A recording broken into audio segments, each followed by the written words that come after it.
Alors vous avez noté, regard croisé autour de la question du jeu collectif, regard croisé dans un instant autour de la question de la transformation culturelle, du changement d'état d'esprit que parfois ça demande, les nouvelles missions, la confrontation entre mission de service public et puis mission commerciale aussi, et puis celle de l'attractivité des métiers, on y revient dans un instant. Je voudrais, Didier Truth, rappeler que IN Group, c'est comme ça qu'on l'appelle maintenant, IN Group, avec un E, pourtant on a vite envie de le mettre à l'anglaise, hein, parce que vous allez sur tous les marchés, donc en anglais, sur la planète entière. C'était l'imprimerie nationale. Mais l'imprimerie nationale, pardon, mais on se dit, bon, c'était le journal officiel, c'était certains billets à l'ancienne. Bon, là aujourd'hui, vous êtes on le dit, une start-up presque. En tout cas, vous êtes dans la tech française, une des meilleures. Vous vendez un savoir-faire numérique, digital, de pointe dans la biométrie, enfin la capacité à protéger nos identités les uns et les autres, avec les cartes d'identité, avec les passeports, avec les billets modernes, avec des tas d'autres produits d'ailleurs, et un travail, vous nous le direz peut-être, avec le réseau des chambres au service des agriculteurs. Comment défendre l'identité de chacun d'entre nous? Vous avez aujourd'hui un très haut niveau de technologie. On est très heureux, Sébastien Windsor et le réseau est très heureux de vous accueillir aujourd'hui. Constance Bigourdan, vous êtes, vous, agro aussi, et ingénieur agronome, responsable du service développement des services marchands à Chambre d'agriculture de France. Alors, comment vous abordez-vous le travail de votre groupe aussi, le sujet qui vous est posé, et quelles questions vous vouliez qu'on pose à Didier Truth? Je vous en prie, Constance. Alors, la question qui était posée au réseau, c'est entre nos différents types de missions, missions de service public, missions d'intérêt général, activités commerciales, finalement, quelles synergies, quels antagonismes et quelles synergies sont à trouver, à renforcer.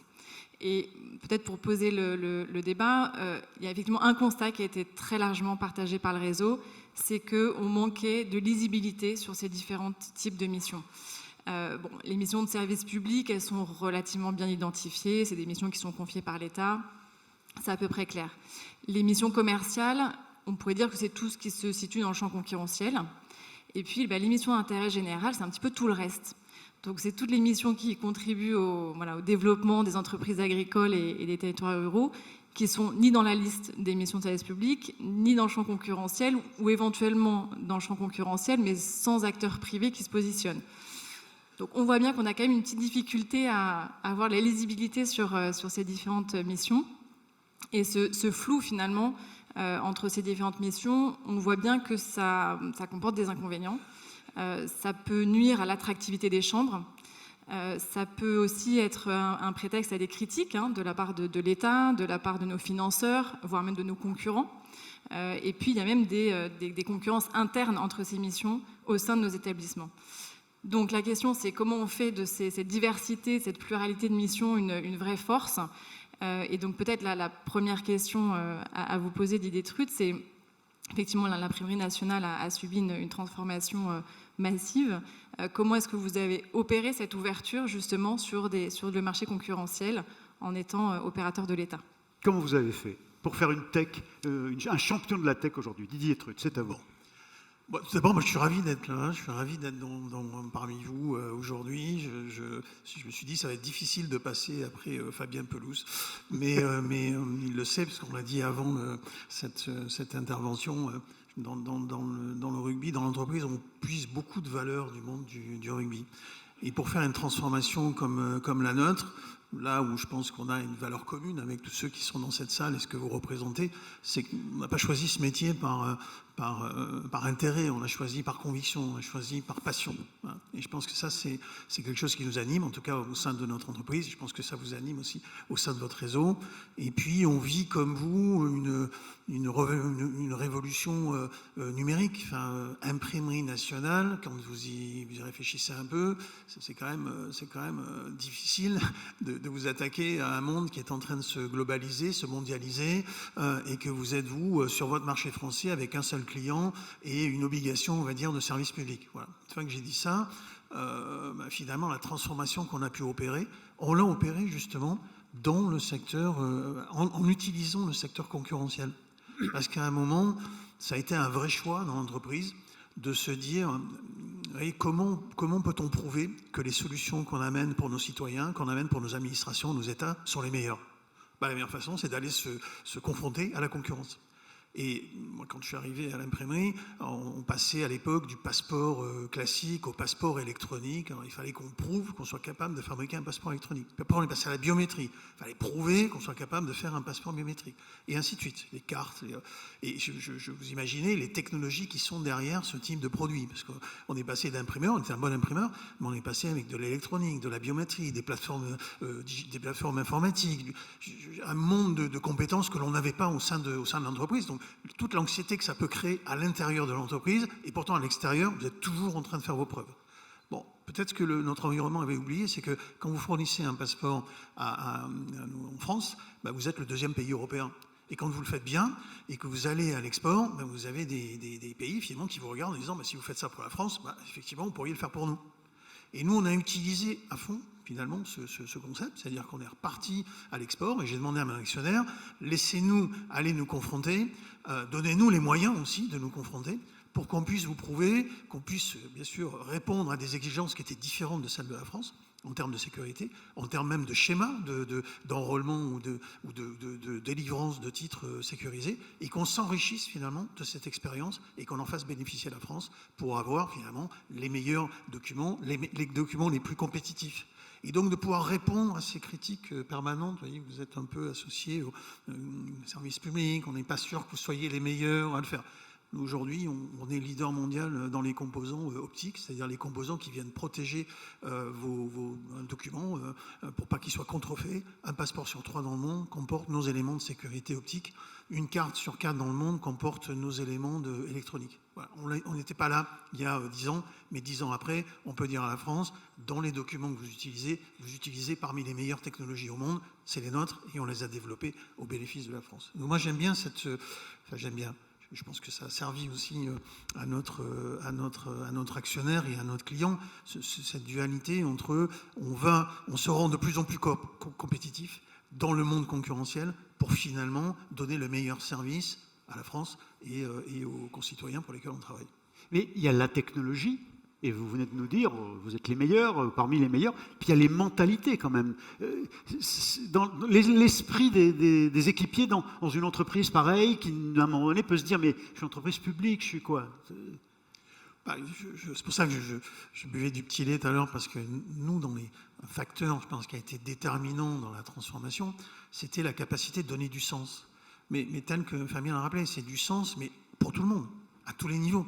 C'est-à-dire que dès le départ, dans le projet, on a dit on embarque tout le monde. Enfin, en clair, ceux qui étaient, je vais être très cash, ceux qui étaient proches de la retraite, on ne leur demandait pas de passer de mécaniciens à développeurs de software.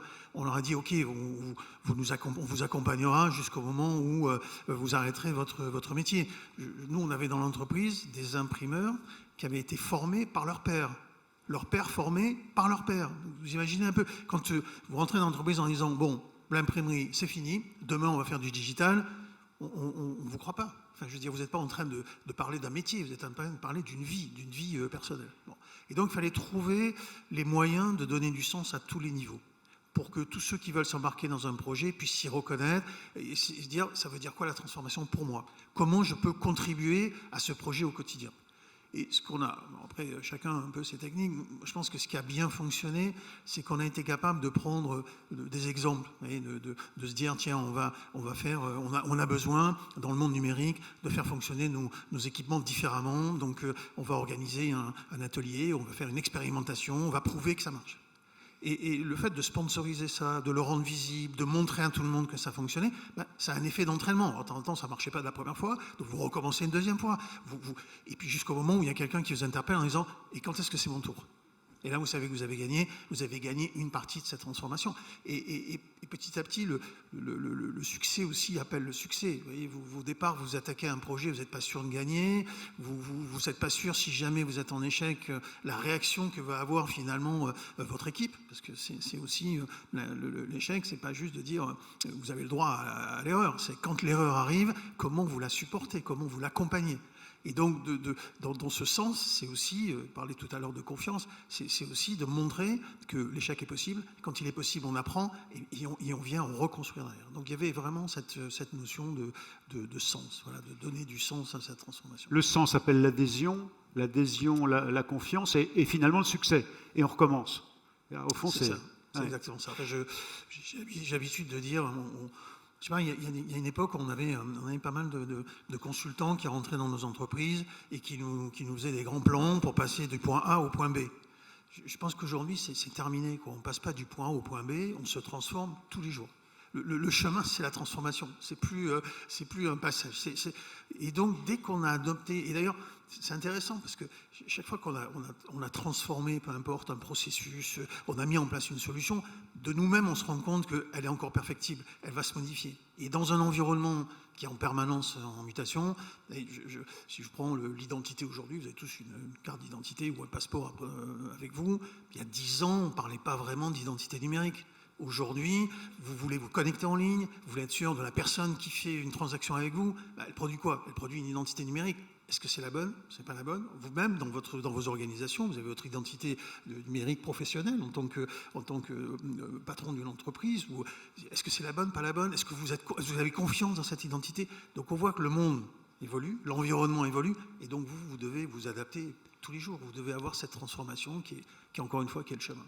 Mais Didier Truth, vous voyez bien, vous venez de nous citer l'exemple de ces maîtres en imprimerie qui formaient leur progéniture, qui intégraient la maison, donc on sentait bien la transmission, l'apprentissage, mais au fond dans un service public où le statut n'était pas celui de quelqu'un qui par ailleurs devait avoir un rendement pour aller gagner un marché. Et donc au fond, quelle est la question, ou plutôt le conseil que vous pourriez donner aux chambres d'agriculture qui doivent aujourd'hui, alors qu'elles étaient dans des missions de service public, accompagner aussi des démarches commerciales, des actions plus concurrentielles? Alors, bon, déjà, moi, pour les esprits, pour que les esprits s'adaptent. Déjà, moi, le service public, moi, j'ai trouvé dans mes équipes une capacité d'engagement incroyable. Et je pense que si vous regardez aujourd'hui la plupart des administrations, généralement, vous avez du personnel qui est très engagé par rapport à la mission dans laquelle ils se sont investis. Ce qui était dit tout à l'heure. Alors, moi, je leur disais, le problème, c'est qu'on ne peut pas être un héros 10 fois dans l'année, quoi. C'est pas se mobiliser pour aller sortir le passeport. Ok, c'est bien, il faut garder cet esprit de mobilisation, mais il faut avoir cet effort continu, il faut accepter continuellement de revoir finalement ses processus, de revoir la façon dont on voit les clients. 2, il faut accepter de faire rentrer des compétences que l'on n'a pas. Aller vendre à l'export, vous disait Fabien, je veux dire, ça s'apprend. Enfin, il faut que la solution que l'on a préparée pour la France, il faut l'adapter pour le pays dans lequel on va la vendre. Il faut que cette solution, on ait écouté finalement le client qui, lui, n'a pas tout à fait la même attente de la solution et l'adapter finalement à ses attentes.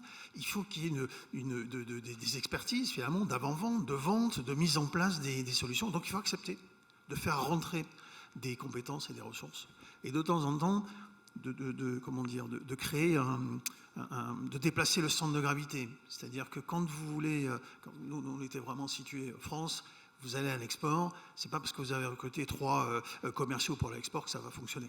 Il faut à un moment créer un effet de masse qui va emporter finalement, qui va déplacer aussi la société. Donc nous on a fait pas mal de partenariats en fait pour accélérer cette transformation. C'est-à-dire partenariat ou même de temps en temps prise de participation pour que tout d'un coup nos imprimeurs se retrouvent avec une centaine de personnes qui étaient des spécialistes de la fourniture de composants à l'export. Et donc l'apprentissage c'est accéléré parce qu'on avait en face des gens qui savaient de quoi ils parlaient, qui avaient des process, qui les avaient éprouvés.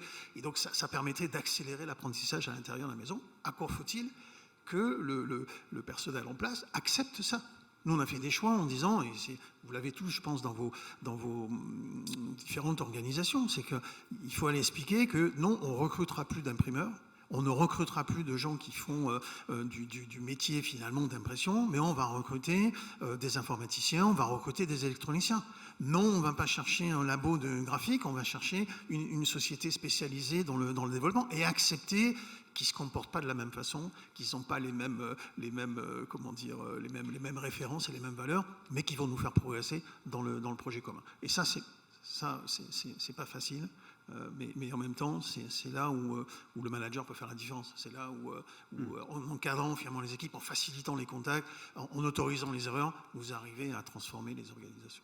Et ça a marché parce que vous ne lâchiez personne, vous embarquiez tout le monde, vous accompagniez tout le monde, même quand c'était plus tout à fait le métier du moment, jusqu'à la fin de sa carrière. Alors Constance Bigourdan, qu'est-ce que tous ces propos vous inspirent? En quoi ça résonne avec, au fond, les problématiques du réseau? Alors, effectivement, il y a beaucoup d'éléments qui confortent des analyses qui ont pu être faites par le réseau. C'est vrai qu'on s'est quand même intéressé à bien identifier les forces qu'on avait et les complémentarités qu'on avait entre ces différentes missions. Et notamment, une des forces que ces missions de service public nous confèrent, c'est la légitimité. On a quand même une légitimité, l'État nous confie des missions, donc ça, c'est une force sur laquelle on peut s'appuyer. L'autre point, c'est aussi qu'elles nous rendent incontournables. C'est-à-dire que pour les agriculteurs, aller à la Chambre d'agriculture, c'est un passage obligé. Et donc, c'est quand même une formidable porte d'entrée pour nous, pour derrière promouvoir nos services, développer nos services. Donc ça, voilà, faisons aussi de cette force quelque chose de plus puissant. Et puis, ça nous permet aussi de disposer de données qu'on n'aurait peut-être pas par ailleurs, parce qu'effectivement, cette porte d'entrée, c'est aussi la collecte de données, d'informations concernant les agriculteurs. Et donc, partant de ces forces-là, le réseau a identifié plusieurs leviers. Le premier, c'est quand même d'assurer une meilleure lisibilité sur ces différentes missions. Ce flou, il n'est pas opportun. Donc, bien définir quand même le périmètre de nos missions, à quel moment on intervient dans le cadre d'une mission de service public, à quel moment on est dans une mission, dans une activité commerciale. Ça, c'est important qu'il y ait des lignes de partage quand même qui soient claires. Trouver le bon équilibre entre ces différentes missions. Et puis peut-être davantage homogénéiser, vous parliez de process, effectivement, peut-être tendre vers une meilleure homogénéisation de nos prestations, que ce soit au niveau régional, voire peut-être national. Ça peut être aussi un levier. Et puis assumer cette pluralité, c'est-à-dire, faisons le savoir, assumons le fait qu'on ait des missions de service public, des activités commerciales, et faisons le savoir en interne, auprès de nos élus, de nos collaborateurs, des personnes qu'on recrute. C'est important qu'effectivement, que ce soit transparent pour eux, et puis peut-être aussi de nos clients. Donc ça, c'est effectivement un levier très important.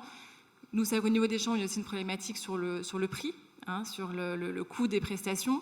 Retravailler, proposer des services qui soient au bon prix, au juste prix pour les agriculteurs.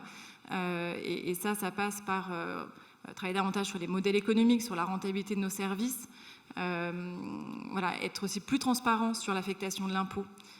Et sur notre construction tarifaire, même ce qui est gratuit a une valeur. Donc affichons le coût réel aussi de ces services-là auprès de nos clients et de nos usagers. Oui, parce que Didier Truth, vous avez bien conscience, c'est ce que nous explique Constance, qu'il y a une partie de leurs revenus, de leurs ressources qui sont l'impôt, qui vient par l'État, et puis aussi par les agriculteurs eux-mêmes, et puis il y a les prestations. Fixer un prix entre ce qui est fixé par l'État de fait, d'une manière ou d'une autre, et puis vous avez été confronté au fond à cette question aussi. Est-ce que ce sont les marchés qui vous ont imposé à un moment donné le prix qu'ils acceptaient de payer pour, par exemple, des passeports, au regard du coût que ça voulait dire dans l'entreprise, que vous aviez et qui était accepté par l'État français jusque-là? Oui, il a fallu modifier le rapport au coût de production, non ? Oui, alors c'est pour ça que je disais, nous, le choix finalement d'aller dans le concurrentiel, c'était aussi de pouvoir expliquer si aujourd'hui 60% de notre chiffre d'affaires est devenu le chiffre d'affaires concurrentiel, c'est que quelque part nos solutions, elles sont, j'imagine, compétitives. Elles sont compétitives en termes de c'est qu'on les vend, c'est que vous arrivez à les vendre. Oui, c'est compétitif en termes de prix. Et donc, quand on arrive à corréler le prix de ces solutions avec le prix fait en France, on avait une capacité de dire, de faire ce lien et de prouver notre compétitivité. Voilà, ça, c'était un premier axe. Deuxième axe, c'est effectivement, c'est quels sont les processus qui vous permettent de générer vos services. Et aujourd'hui, à travers le numérique, et je sais que vous êtes plutôt bien avancé dans ce domaine-là, comment vous arrivez à capitaliser sur le numérique pour transformer vos processus et pour les rendre beaucoup plus user-friendly, c'est le mot à la mode, pour tous vos bénéficiaires. Parce que ça, c'est aussi une capacité de dialoguer différemment avec l'administration. Vous voyez, moi, il y a quelques années, on est venu nous chercher en nous disant, bon, l'imprimerie, on a besoin de vous, il faut que vous fassiez la vignette que vous collez, vous savez, sur votre pare-brise, qui s'appelle Critères, qui identifie le... Bon. Et donc, alors qu'on avait bien transformé la société. Voilà. Tout à l'heure, on parlait de IN Group. À un moment, on voulait faire savoir à tout le monde qu'on avait transformé la société. On vient quand même nous voir en disant, vous pouvez faire la vignette pour coller sur le pare-brise. Et là, on commence à discuter avec eux. Et puis, finalement, on s'aperçoit qu'ils ne cherchaient pas la vignette. Ils cherchaient à ce que chacun de nous puisse commander un titre qui lui permette d'associer son véhicule avec son niveau, finalement, de pollution, protéger toutes les données qui étaient échangées, d'avoir un support qui ne soit pas falsifiable, et si possible, aussi bien en physique qu'en numérique. On est loin de l'imprimerie. Mais c'était une capacité avec le numérique, finalement, de ramener du service, de ramener de la valeur ajoutée et d'avoir un contact, cette fois-ci, non plus uniquement avec l'administration, mais avec le citoyen. Donc vous leur demandez d'inventer le mouton à 5 pattes. Non, mais justement, je pense qu'à un moment, on a inventé le mouton à 5 pattes. C'est-à-dire qu'on essayait de définir des spécifications, d'aller voir le client en disant, alors vous voulez quoi ? Je sais pas forcément. Donnez-moi votre spécification, c'est encore moins. Alors qu'aujourd'hui, avec le numérique, on peut rentrer directement dans c'est quoi l'usage. Et ce que vous m'avez demandé, est-ce que ça ressemble à ça? Parce que vous pouvez très vite, en méthode agile, montrer les fonctionnalités, à quoi ça ressemble. Ah ben non, ça ne me plaît pas. Ok, vous recommencez. Rapidement, vous avez un alignement sur la fonctionnalité, ce que vous voulez faire. Ensuite, rentre la dimension sécurité, scalability, enfin, voilà, tout ce qui va permettre de faire une solution. Voilà, je pense que ça, c'est un vrai avantage dans la transformation. Constance ? Oui, alors vous avez aussi parlé de sens et de valeur. Ça, c'est aussi un élément effectivement qui est ressorti dans les analyses du réseau. C'est effectivement proposons des services de qualité qui soient créateurs de valeur pour les agriculteurs. Et ça, sur tous nos services, y compris nos missions de service public finalement. Et ça, on a quand même un outil aujourd'hui, démarche qualité, performance, qui englobe tous nos services justement, avec cette même ambition de créer de la valeur au bout pour l'agriculteur. Donc ça, c'est effectivement aussi un levier important. Ouais. Alors, il y a des questions qui sont arrivées pour vous. La première question, Didier Truth, c'est... Il y a une complication avec un réseau qui n'est pas comme une entreprise. Hein. C'est comment créer un effet de masse avec des établissements juridiques indépendants que sont les chambres. Et puis il y a des chambres encore départementales, puis il y a des chambres régionales avec quelques départements qui gardent une forme d'autonomie, et puis il y a celles qu'ils appellent XXL, j'ai appris ça récemment. Donc, c'est un peu complexe. Comment on fait? Est-ce que vous avez une idée? Parce que Didier Truth, oui, c'est vrai. Non, mais je me disais...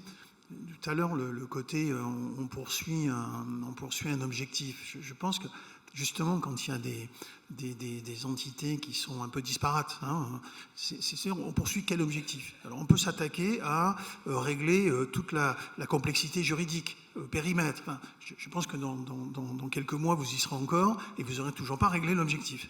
Alors que de se dire ce qu'on veut régler ensemble, c'est ça.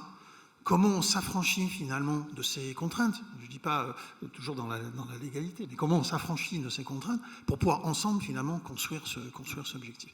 Dans l'entreprise, on est confronté à ça. Enfin, nous, on a fait des acquisitions. Quand elles arrivent, elles n'ont pas les mêmes conventions collectives, elles n'ont pas les mêmes environnements juridiques. Tout ça est différent.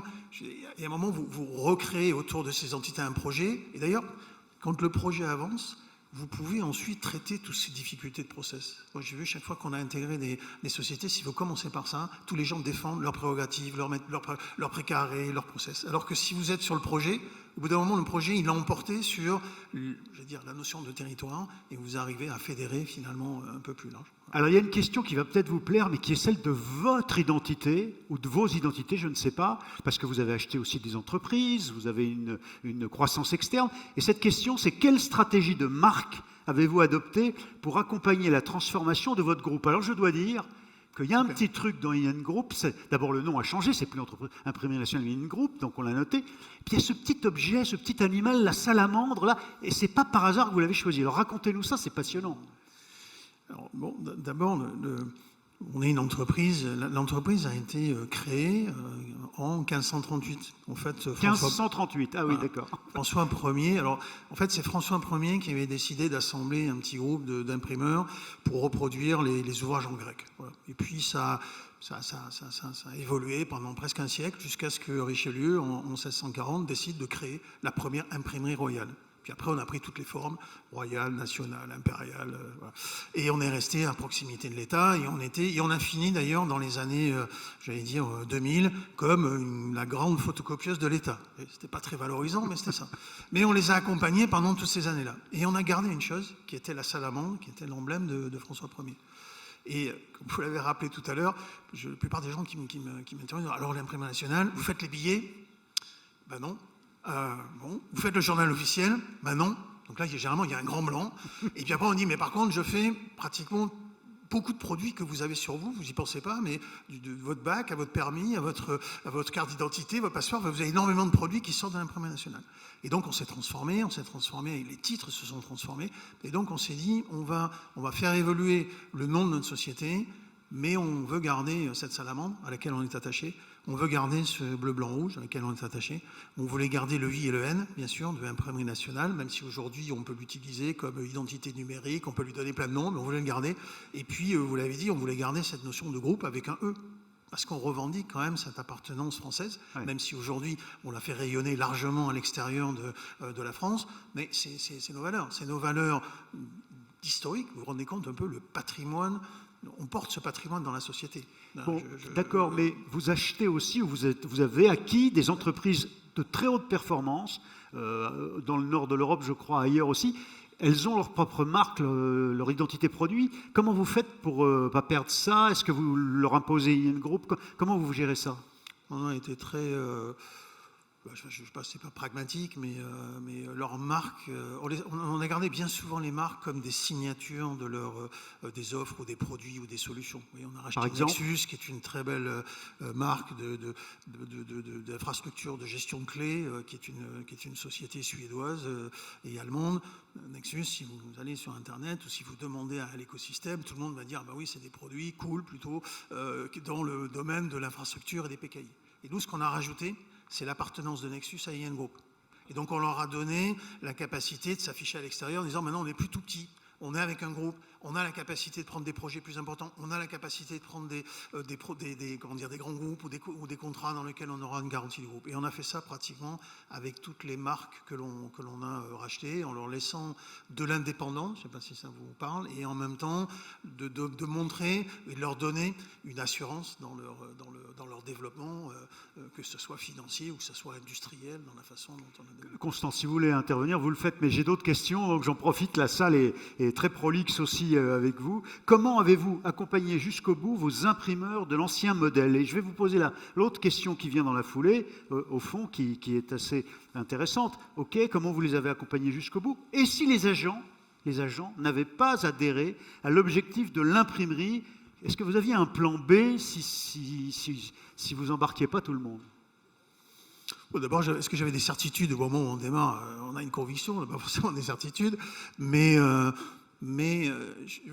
j'avais commencé la transformation en disant si on n'est pas capable de conduire, parce qu'en fait on conduit des machines d'imprimerie, c'est un peu comme une locomotive, vous voyez, en plus c'est très empirique, donc si le conducteur en question il n'a pas envie de conduire la machine, il ne la conduit pas. Bon, s'il a envie de la conduire, il peut la conduire à 100 mètres minutes, il peut la conduire à 200 mètres minutes. Donc moi, mon premier challenge avec l'équipe, c'était de dire comment on prouve que dans ces processus-là, dans ce qu'on fait aujourd'hui, on est compétitif. Comment prouver qu'on va nous faire confiance pour demain s'attaquer à de l'imprimerie numérique, à s'attaquer à d'autres processus. Et il y a eu un effet d'adhésion à ce projet, parce que bien sûr au début on nous a dit mais vous maintenez pas les équipements, alors ça nous a coûté un peu d'argent, entre nous soit dit, parce que si vous voulez démontrer, il faut accepter de retourner toutes les pierres. Les premières pierres qu'on retourne, ce sont généralement celles qui vous concernent, parce que vous n'avez pas maintenu, vous n'avez pas équipé, vous n'avez pas investi, vous n'avez pas, donc voilà, vous faites. Mais une fois que vous avez tourné toutes les pierres, et après il y a un principe de réalité, quoi. C'est qu'il faut que ça fonctionne. Et une fois que vous l'avez fait fonctionner, ben là on peut dire maintenant on a le droit à prendre d'autres investissements. Et il y a eu un effet d'adhésion, ce que je disais tout à l'heure sur une expérimentation qu'on a faite. Ben, c'est vrai que il en a fallu 2, mais la 3e, on savait qu'on avait gagné quand les gens nous interpellaient ou m'interpellaient en disant « et moi ?» Quand est-ce que je participe à ça? Et la question sur les agents, non, on n'a laissé personne sur le côté, parce que en fait ces agents, nous on a un statut où on avait encore des fonctionnaires, des agents et des ouvriers de droit privé, et donc ces agents finalement ils incarnaient aussi l'âme de la société. Donc ils incarnent la transformation de la société. Et quand on a changé le nom, on parlait de IN Group, en fait on voulait donner toujours du sens. Et le sens qu'on voulait donner, la signature qu'on a mis derrière IN Group, c'était le droit d'être soi. Parce que vous nous confiez vos données d'identité, on produit des passeports, on détruit ces données. Le droit d'être soi-même. Et quand on l'a annoncé à la sein de l'entreprise, il y a beaucoup de gens qui l'ont pris pour eux. Parce que c'était le droit d'être soi, moi en tant qu'employé. C'était le droit d'être moi, le droit d'être au sein de l'entreprise, de pouvoir contribuer finalement à ce projet d'entreprise. Et on s'est aperçu que justement ces agents, à qui pour certains on avait fermé des machines, parce que finalement ça s'arrêtait, mais ils étaient très fiers d'avoir contribué à cette transformation de l'entreprise. Voilà. Et ça en fait partie. Donc il faut Constance, je crois que vous avez une question sur la relation client, qui est un élément nouveau peut-être pour vous, ou en tout cas qui évolue dans le réseau.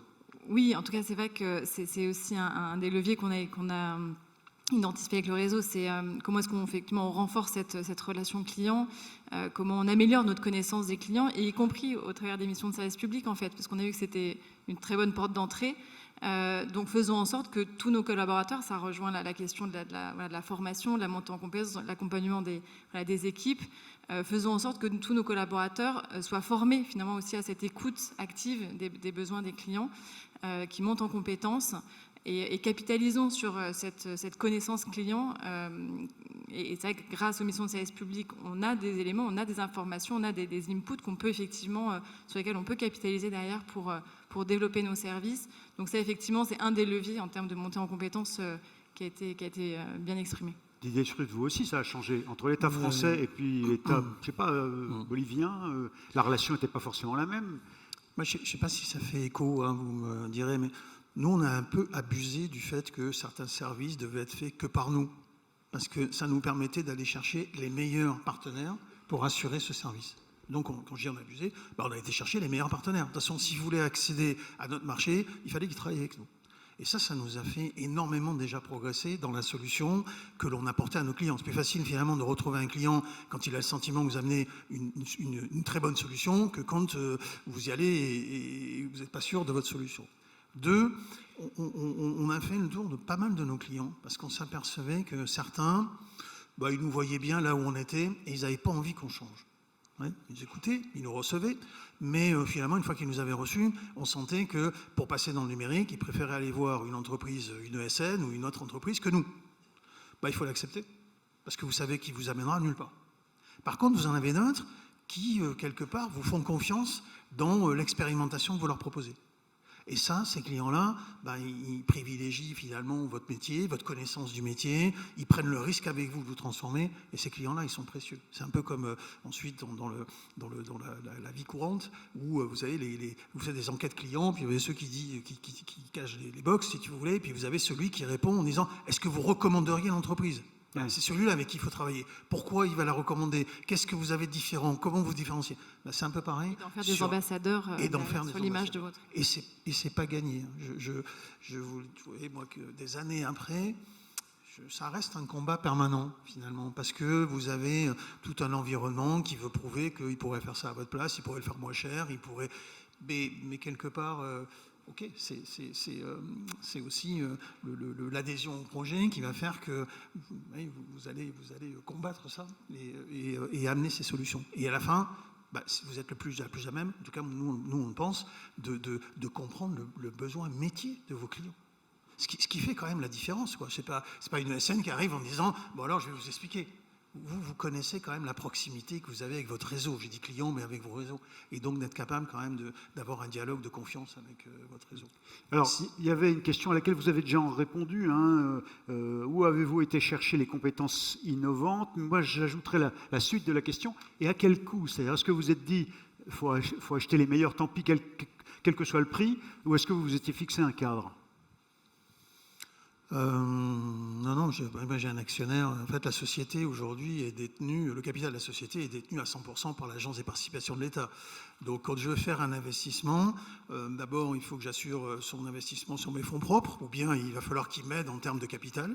Il m'a aidé d'ailleurs, mon actionnaire. Et donc, vous êtes vraiment obligé de fournir un dossier qui se veut compétitif, avec un retour sur investissement, enfin tout ce qu'on peut imaginer.